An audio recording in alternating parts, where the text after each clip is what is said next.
Okay, I'll go back to reading the news. Yes, we are good. All right, very good. I'm going to call the May 3rd meeting of the Planning and Programming Committee to order. I believe we have everybody here, all the members of the committee.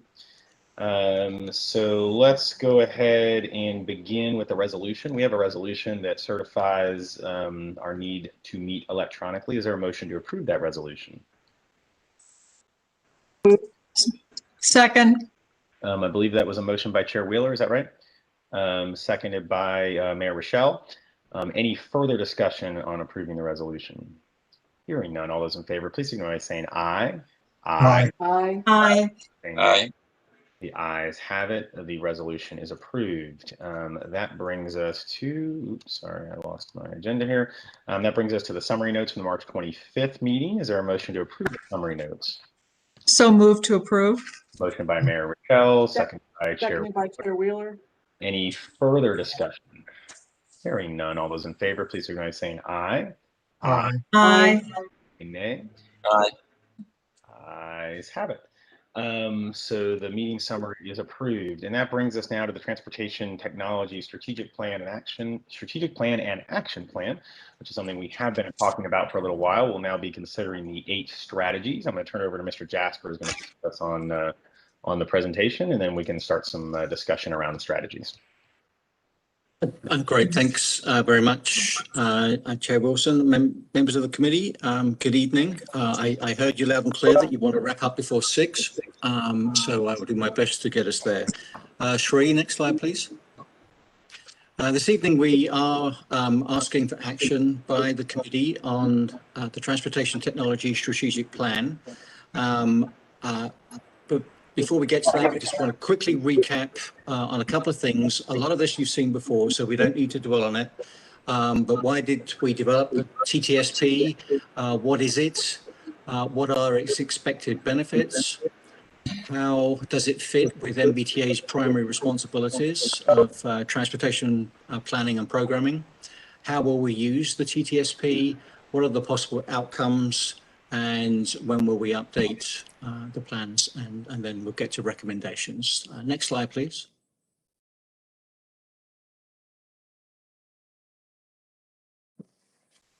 So why did we develop this strategic plan? Just very quickly, you've seen this graphic before on the left. We are seeing an example of Moore's law of technology, where pretty much computing power doubles every 2 years and the price reduces by half every 2 years. On the right, by comparison, MBTA, we adopt a much more kind of linear sequential process to what we do.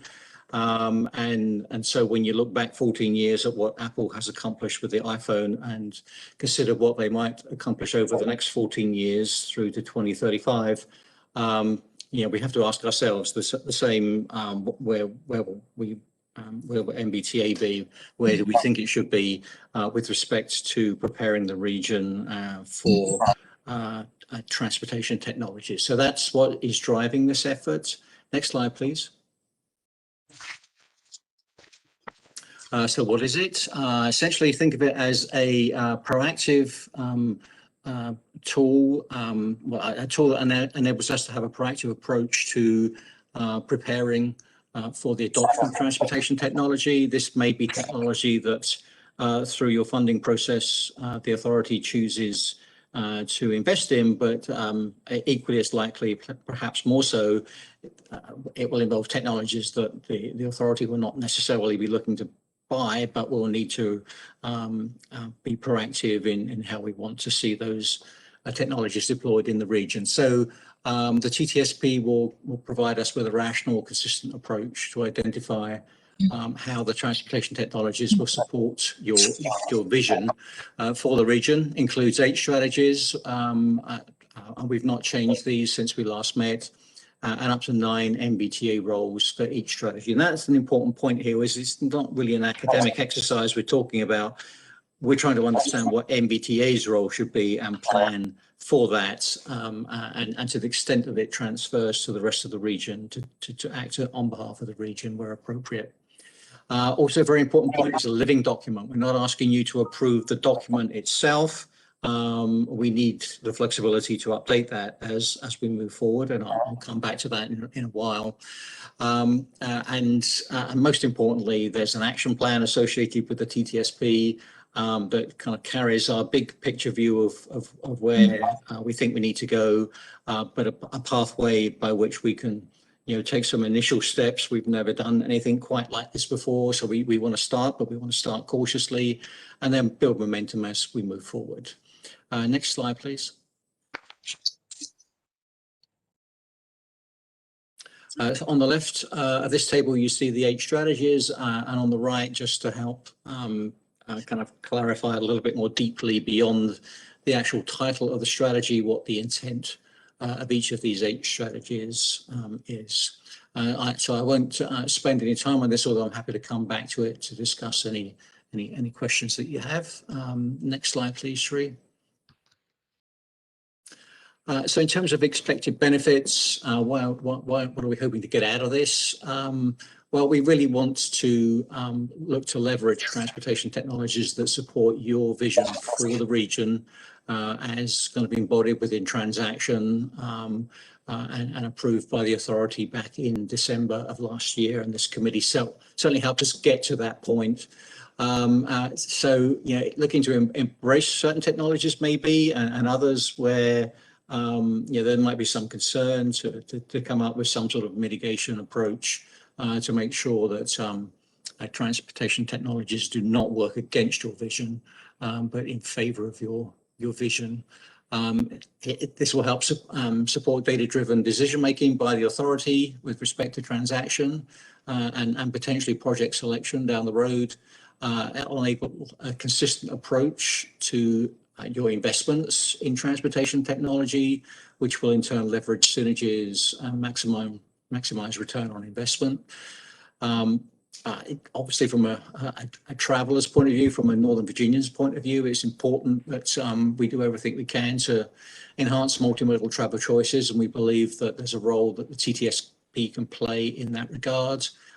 Keep Northern Virginians informed about transportation technologies, and strengthen the regional approach through open and regular exchange of ideas between our staff and your staff. Next slide, please, Sri. So how does it fit with our primary responsibilities of planning and programming? Well, everything starts with transaction, and transaction starts with the vision statement for transaction. And here you see that statement, and we have basically embraced the same transaction vision in the way we've worked to develop the TTSP. So the two are fully integrated in terms of how they will approach the vision for the region. Next slide, please. Part and parcel of that are the core values that go with this approach for transaction and the TTSP.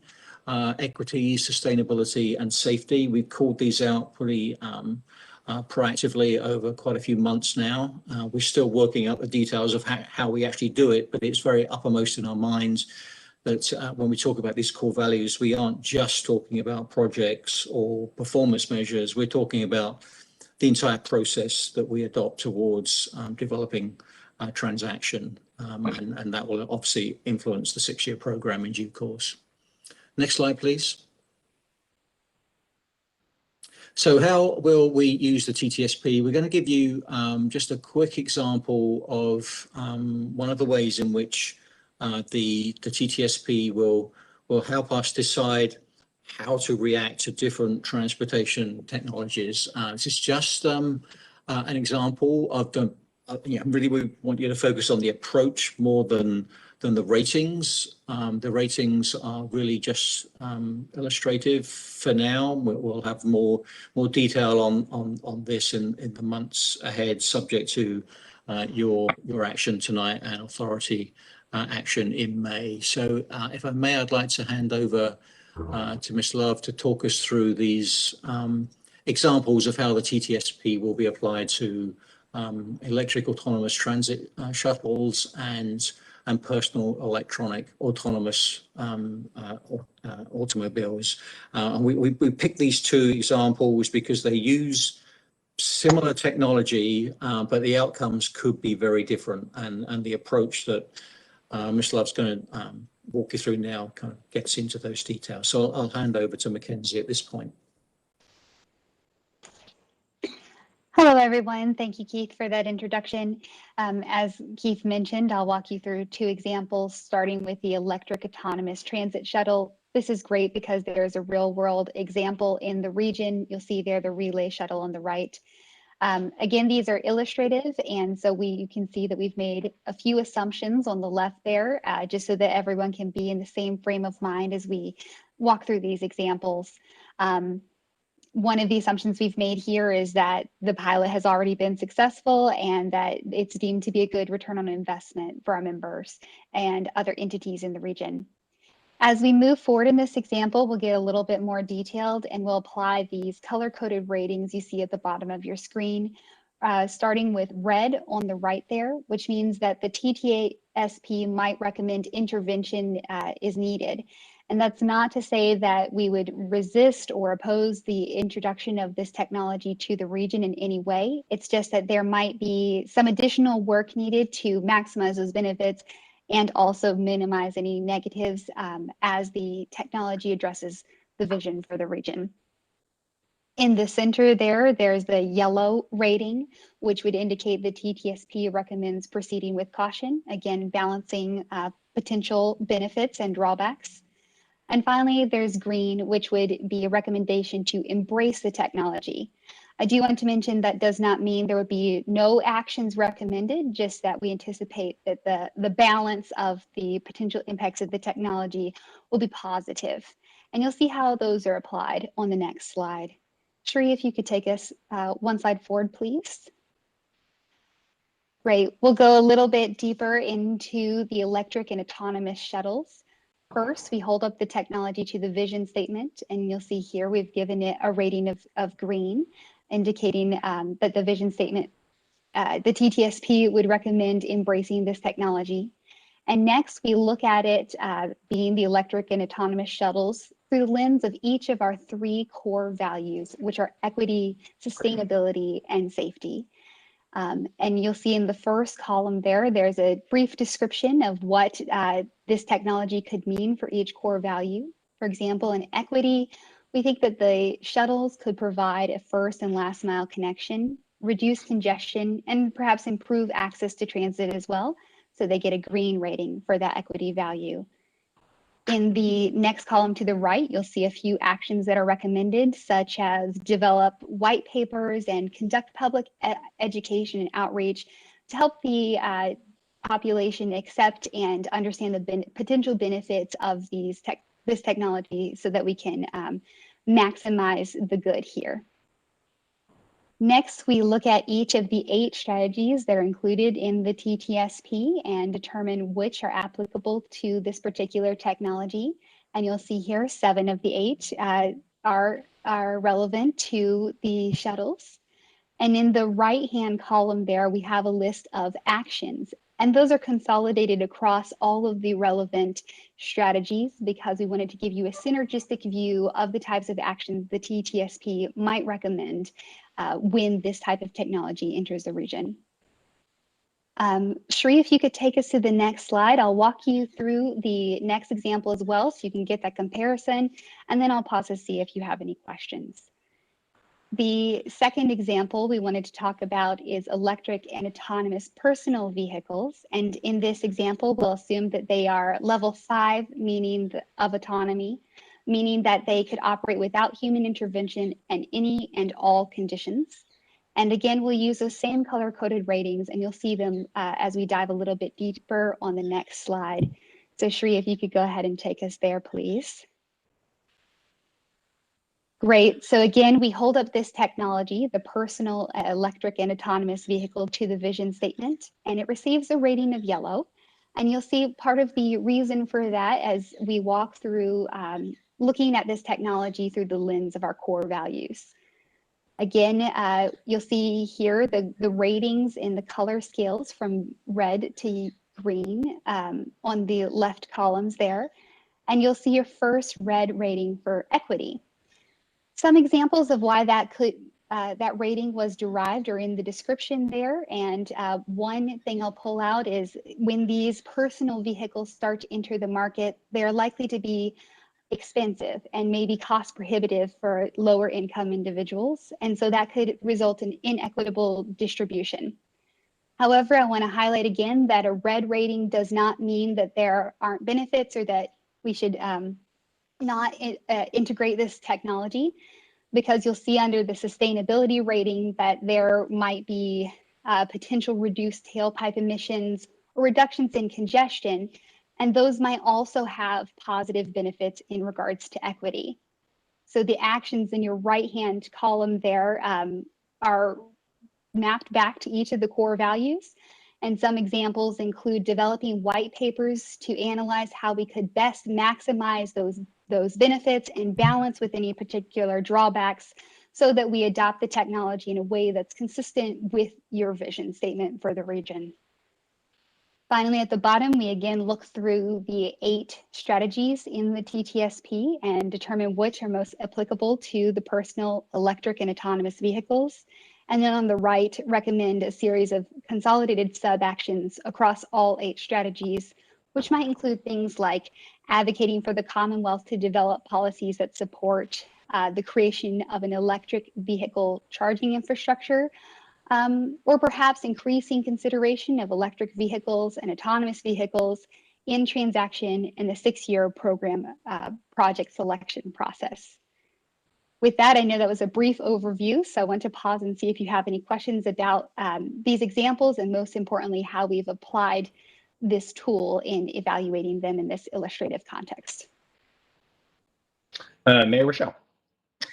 Thank you, Mr. Chair. I have a question about if a locality embraces autonomous electric vehicles, how, this is a hypothetical, if the NVTA were to fund that vehicle, would they receive extra points when it comes to the criteria evaluation? Would they get extra points, say, for example, for offering vulnerable populations free tickets to ride or reduced fare or things of that nature? Apologies for my delay, Mayor Rochelle. Keith, did you have something to add? No, that was a question. Yeah, I'd like, if Chair Wilson will permit, I'd like to offer a response. Please, Mr. Jasper, go for it. So thank you very much. Yeah, I mean, I appreciate, Mayor Rochelle, you noted that was a hypothetical question, and I'll give you a hypothetical answer. I think it's, yeah, what you describe is certainly possible, but would require a change in the process that we currently have for project selection and funding allocation under the 6-year program. That's not to say that is ever set in stone. So yeah, my response would be that we would take a look at the project selection process in the 6-year program, and work very comprehensively and collaboratively with you and your staff and the other committees to kind of come up with a revised methodology if that was considered acceptable and appropriate, and kept us within Virginia code, most importantly. So I mean, hypothetically, yes, that could happen, but there'd be quite a few steps along the way before any of us would know whether it actually would happen. Right. Okay. And Chair Wilson, if I could just add on to that, Keith noted the points about making sure we're consistent with what the provisions of the law requires of us, primarily, giving priority to the projects that have the greatest level of congestion reduction relative to cost. Having said that, once we get into the point of transaction where we have the performance measures, and even those performance measures will go through the committees, being vetted by the committees, and then the weights assigned to those performance measures. So the work from this TTSP and the action plan will fold into this transaction update. And then as part of the update process, we will come to the authorities committees, the statutory committee, and of course, committees and this committee as well to discuss the performance measures we intend to use or we would like to use, and then the weights assigned to those performance measures. So that's what Keith is talking about when he notes the changing of methodology, if you will. But of course, we want to make sure we're compliant with the law. Mm-hmm. Thank you. And I asked because, as I recall, I think we get extra credit or extra points for having a secondary funding partner in addition to the NVTA. And I thought of this, it's not exactly the same, but I thought there might be some analogy there. Thank you. Okay. Thank you, Mayor Rochelle. Other questions at this point? Okay, let's continue on. Thank you. I'll take it over from here, Sri, if you could. Thank you. So just to quickly wrap up before your discussion and voting, possible outcomes of the TTSP. I mentioned earlier about thinking big and starting small. And really, this is the starting small piece of the big picture in the action plan. So over the next 6 months, subject to your endorsement and authority approval, the methodology that Ms. Love outlined with respect to developing ratings on technology, we start kind of working in detail on that. With respect to the transaction update, which is already underway, we'll be looking to take some of the strategies that are in the 8 that are before you this evening as part of the scenario analysis work under a transaction, and also we'll look to engage with the public to get perspectives related to transportation technology as part of the planned public engagement activity over the spring. We already do some technology-related outreach through our Driven by Innovation e-blast, and we'll be looking to build upon that during this time period. We will begin to think about potential additions to your legislative program for the 2022 session over the next 6 months. And we'll also begin to think about future regional transportation policies, which will really begin with thinking about a process for even developing future regional transportation policies. So we'll probably focus more on the process than the actual policies, but if we get to the point where we can at least identify and prioritize some potential topics for policy in the next 6 months, that's the kind of the limit of what we'll be attempting to accomplish over that time frame. And as Mayor Rochelle just alluded to, we'll begin to give some early thoughts regarding the 6-year program project selection process. But at this time, we don't envision any changes to that process until after transaction has concluded its update and been adopted by the authority by the end of calendar year 2022. So it won't affect the upcoming 6-year program process. It will be the one after that will probably be first affected by transportation technology related changes to that process. Next slide, please, Sri.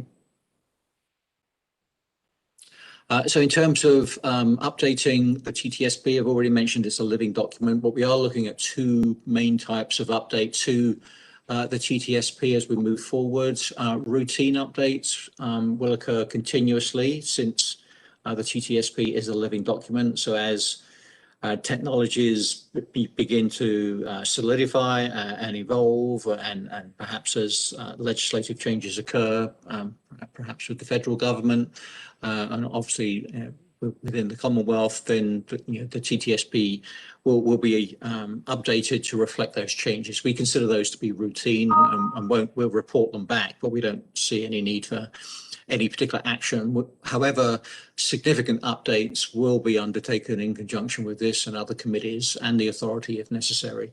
And for example, significant updates could include changes to that 6-year program methodology, changes or additions to the annual legislative program, and development of regional transportation policies. Certainly those things we would consider significant. There may be others, and we will bring these back for review through the committees. That staff will not take unilateral action on significant changes. With respect to reporting back, we think the best vehicle for doing this is through Ms. Backman's monthly report to the authority as part of her executive director's report. And so we'll include the bulleted list of items shown on the slide here for such feedback. And next slide, please, Sri. So beginning to move towards recommendations, just wanted to let you know that over the last 10 days, we have met with the following committees as shown on this slide. And each of these committees has taken action to endorse the 8 strategies and the action plan. Next slide, please, Sri. So you're saying if we have a different view, we're wildly out of norm, is what you're saying. That's just a warning to us. Just a little bit of peer pressure. I don't know. I will note again that 2 members of this committee are also members of the Transportation Technology Committee, but I'll leave Councilmember Snyder and Mayor Rochelle to talk to on their own behalf. I won't speak for them, but this is the recommended action that we have put before you this evening, and just a footnote at the bottom again that this action will not relate to the TTSP document itself, since we are not looking for approval of that document. It's the 8 strategies I showed you on an earlier slide, and the action plan, but particularly what I outlined for the next 6 months is what we're going to be working on in the short term. All right, why don't we go thank back? you. Yeah, I was going to say, why don't we go back to that strategy slide? So we're looking at that, and then we can get into some discussion. Almost. Okay, almost there. There it is. There we go. All right. So I guess let's open it up. Are there comments from the members of the committee on specifically on the 8 strategies that we have before us, or suggestions? All right. Gosh, everyone's already in sync here. All right. Anything on the action plan itself? We want to flip to that slide that kind of has a summary of that.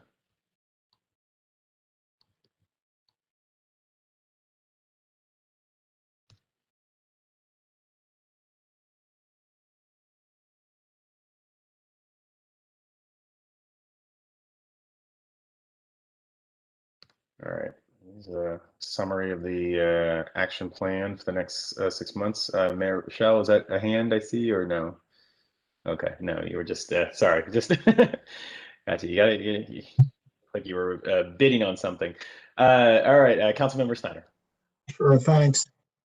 Here's a question for staff. And I know it's probably assumed, but I think working with jurisdictional staff is probably a part of, it's what you've done already, and I assume it's part of your work going forward, so you may want to be more specific about that. This is not just about eventually affecting our plan at the NVTA level, but it's working with jurisdictional staff as they evolve projects so that they can use the learning here for the projects that they move forward in the individual jurisdictions. That's assumed.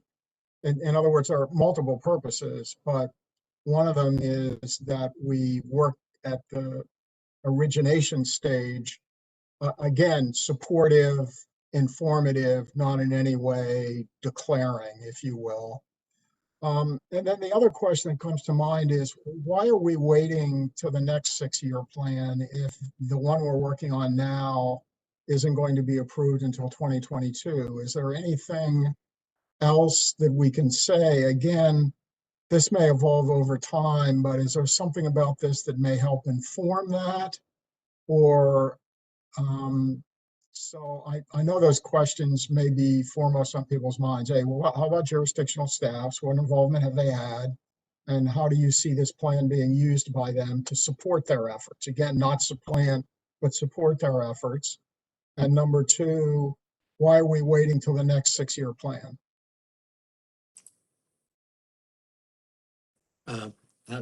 Chair Wilson, if I may respond to Councilmember Snyder. Yeah, certainly as far as collaboration with staff, you're correct to assume it has been happening. The staff have had the opportunity through the RJAC to provide feedback, throughout this process, but they're always copied on the information, and there have been various points in time where we have requested feedback and received feedback along the way. So I'd say jurisdictional staff are very well engaged. Also, a number of TTC members kind of represent not necessarily jurisdictions, although Fairfax is represented, but we do have some state representation as well. Our JAC membership obviously extends beyond jurisdictions to include our regional partners as well. So that has been ongoing at the staff level as well. And we do regularly invite members of the RJAC to keep us appraised of any technology initiatives that they are taking. Not necessarily that needs any involvement from MBTA and doesn't involve MBTA funding, but we have tried to kind of keep an open dialogue on that. And you may have noticed in the full TTSP document, there is a pretty exhaustive list of all of the initiatives that are technology related, whether we're funding them or not. It documented in the TTSP, and we will update that as we learn of new ones. I know there are a number of initiatives that are kicking around at the moment that haven't kind of got to that point yet. But yeah, we're definitely staying on top of that. And to your second question about why wait for the cycle after the next one before making any changes, I mean, I think the primary reason for that is the transaction, particularly the transaction project list, provides the first eligibility filter for what the authority can fund using its regional revenues. The current project list is based on the transaction that was adopted in October of 2017. Now, there was a certain amount of technology kind of thinking that went into that additional transaction, but there's going to be way more in this next current update, not the least of which is integration of the TTSP into transactions. So we feel as though it's better to kind of let this analysis play out and see what it's telling us before we start changing that process. But the process can change, but if it changes dramatically, we don't like to kind of make big changes to that process without going through a very collaborative process with the committees and so on first. And since the call for projects is likely to be over the summer, there's not really any time left to make any changes to that methodology in the next couple of months. And if we were to make any changes to the selection process after the call for projects have been issued, then localities could legitimately come back to us and say, well, if we'd known you're going to change your process, we would have submitted different projects. So it's a bit unfair at this kind of late stage in the process, we think, to make those changes. But I mean, I don't categorically rule it out, and it may be that changes are made for technology or other reasons. But I think we'll defer to you and the authority to tell us where you'd like us to embrace changes. And that's from a staff perspective why we don't think it's Right. the best time to do it now.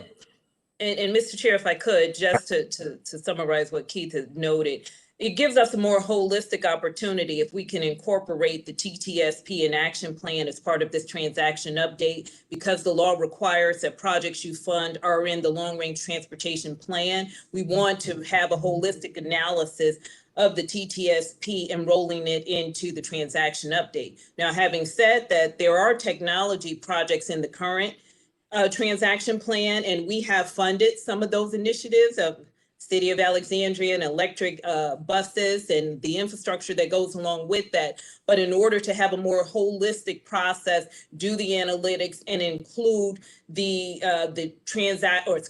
technology strategic plan and action plan, incorporate that into the current update of the transaction, that's what we are proposing to do. Now, if it's the authority's will to try to incorporate some of this into the current 6-year program, we are still constrained to what's in the current transaction, which was adopted in 2017.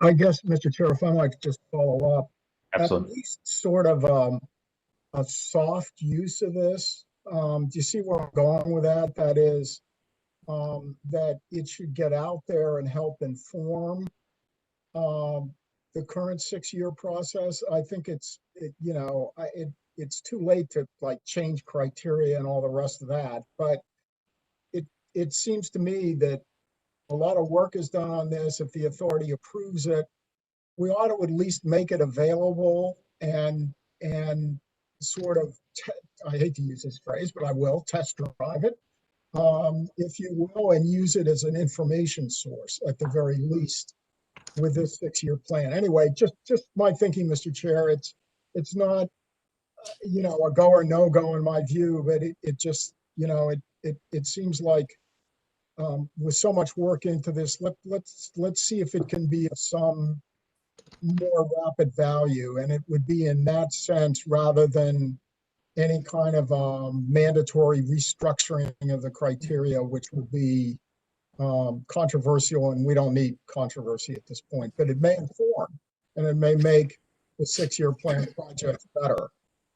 So that was just my thought on those elements of on this particular slide.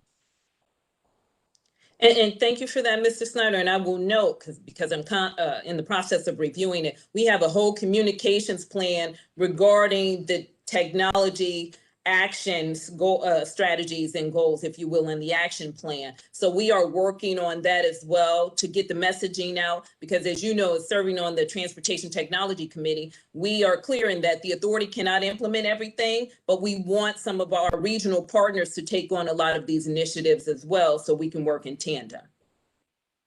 Right. And I guess one other point is that this is really a unique initiative because in the early days, it involved the private sector, nonprofits, as well as government. So you had an interesting combination of factors playing into producing this. So anyway, enough of that. I just wanted to push a little bit on, isn't there a way we can use this more immediately than this slide would tend to indicate? That's all. Thanks, Mr. Chair, for that. Okay. Any additional comments on the action plan? All right. Well, if there's no additional comments on either the strategies or the action plan, is there a motion to approve both the strategies and the action plan? So moved, Chair Wilson. A motion by Mayor Rochelle. Is there a second? Snyder seconds. Second by Councilmember Schneider. Any further discussion? Hearing none. All those in favor, please signal by saying aye. Aye. All opposed, say nay. The ayes have it. Thank you very much. I know that that's an anticlimactic vote for an extensive amount of work, but we want to thank you all for all the hard work in getting there. But as you noted, with all the other groups endorsing it, you left us no choice. We had to go along with the Joneses there. So we appreciate it. All right, that brings us to the transaction update. Mr. Jasper. Very briefly, Chair Wilson, the update is underway. We're working with the consultant to kind of build the work plan out over the next 18 months, and things will be accelerating extraordinarily fast, quickly over the next couple of months. So for now, we're doing our due diligence on the planning side, so that when we get this tsunami of activity moving, we'll be able to navigate our way through it successfully. I don't really think I've got anything more to add to that. Okay. Any questions for Mr. Jasper? All right. Well, then that brings us to Ms. Backman for the MVTA update. Thank you, Mr. Chairman. I think I will be even briefer, if that's a phrase. For the authority meeting next week, we will have a presentation on the Transportation Technology Strategic Plan and Action Plan, and we'll ask the authority to adopt the 8 strategies in the action plan that's a part of the Technology Strategic Plan. So thank you for very much. I know this has been a lot of work. We appreciate you walking with us through this, and we look forward to getting to implementation. And as Keith noted, we anticipate doing an annual review or annual analysis of where we are. So thank you. Okay. Thank you. So that brings us to the end, even quicker than I think we needed. This is going to give you guys 15 minutes to chill before the next thing. So, all right, is there any new business, anything else anybody wants to bring up? So we are scheduled, is that accurate, May 31st? Is that the date you guys are throwing out for the next meeting? Yes, that's right. And That's Memorial It- Day, right? that is, yes, thank you for catching that. It's not going to work. But on that note, I don't know if Kate has any suggestion. If I may, I would say that if the authority does take action and approve the strategies and the action plan, then probably the need for a meeting in a month from now will not be necessary. So if that's Memorial Day, it definitely will not be happening on that day. But we will get back to you with an update on that soon. Okay, so at this point, that's a candidate for deleting that meeting altogether. But you will I believe so, yeah. confirm once we're able to do that. So, all right. Anything else to bring up? All right. Is there a motion to adjourn? Mayor Wilson, Hey, Rochelle, sorry. just a quick question. Do we know if any of our funding partners or other regional sources for funding will be accepting applications for charging stations alone?